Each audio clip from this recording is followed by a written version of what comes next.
which is also, coincidentally, my critic portfolio, education. The motion before us talks about supporting education. With a cut to education of $430 million in the 2016 budget and prior cuts in previous years that total over $1 billion, that's $1 billion in the last 3 years, it is clear that the Liberal government is not investing in our education system. We see cut after cut after cut, which results in a loss of programming and a loss of the frontline workers, the education workers in our system. In order to truly and fully support our publicly funded education system, you must acknowledge, appreciate and respect the invaluable service of the education workers.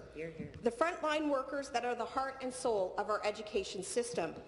The very people working in our schools and other educational facilities that clean up after, console, counsel, encourage, educate and help shape the minds of the students our education system was built to serve. It is very clear that both the Conservatives and the Liberals don't value education workers. We only have to look to legislation passed in September of 2012 and again in 2015. The first bill, which passed in 2012, imposed contracts on education workers and deprived them of their rightful process of collective bargaining. Both Bills 115 and later 103 stripped teachers of their right to strike.